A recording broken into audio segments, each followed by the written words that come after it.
Welcome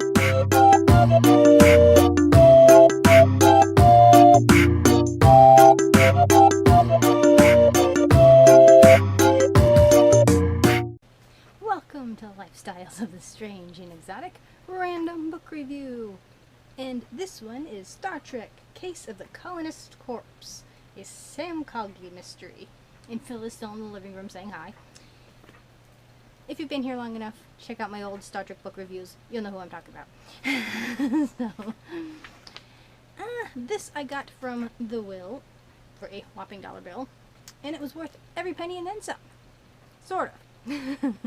Now, I like the idea of basing a book series on Sam Cogley, who was in the episode Court Martial. It was the only technically two-parter. Yeah, I don't think Cage was a two-parter. So, it was an official two-parter. And it was a good one, too. And, referring to my notes here, I wasn't quite sure what I was expecting. I think I was expecting more of sort of a film noir and a book type of thing. It's pretty much a rehash of Court Martial. Yeah. I was kind of disappointed. I mean, it started off setting up the whole, atmosphere. You kind of get to meet Cogley, and if you don't know the episode, if you're not a Trekkie, you might be a little hazy on who he is. It's like, it's probably good going in knowing the episode and knowing Cogley ahead of time. But it kind of starts off slow and then kind of picks up by the middle of the book. But it keeps your interest all the way through. Referring to my notes here. La, la, la, la,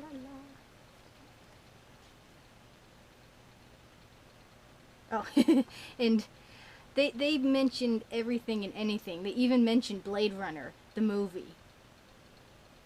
And they also mention the original Enterprise, the NX-01, captained by Archer, and his experience with the Klingons. Now, I only seen like a few early episodes of Enterprise. What really kind of pissed me off was the theme song. It was so not Trek-like. But, I don't know. I can see Scott Bakula as a Trek captain. I don't know.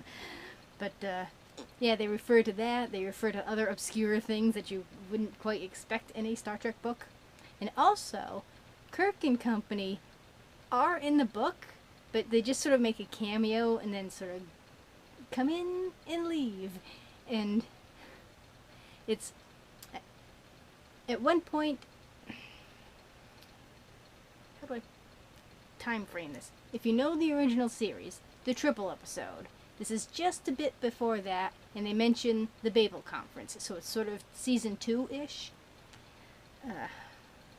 which would have to be because Court Martial's in there, and they do mention that whole thing. Again, though, as I said, it's kind of a rehash of the Court Martial episode. Now, I was hoping here'd be Sam Cogley, here's a case, okay, Enterprise picks him up, drops him off, which is pretty much what they do. I mean, that's good. It's not like it's a separate entity. But they rehash all the characters from Court Martial. They had to bring in a real Shaw. And I'm like, really? Really? You didn't need to do that. Because, well, of course it gets, Kirk, not quite reignites any flames with Kirk and a real Shaw. But, they have that one little romantic dinner type of thing. But, it wasn't necessary. I was hoping they'd bring in new characters for Cogley to interact with, to be an actual separate entity. So I think the parts where they kind of bring in the old folk kind of bogs it down a bit. It didn't bring anything fresh. Basically, this could have been another episode with Sam Cogley. It's written that way. It made a very good episode. And and they actually mentioned a lot of different, I mean, if you're a TOS Trekkie, you'll get every reference in here and be rather amused by them. So I enjoyed it because I am a TOS Trekkie. If you're vaguely familiar, you might be like, what's the Daystrom Institute? Who, what? So, let's see. Which is, I made a note going, you would think Starfleet would have a bigger pool of lawyers to pick from. And it's not an episode, but it's based kind of It deals with the Klingons. So,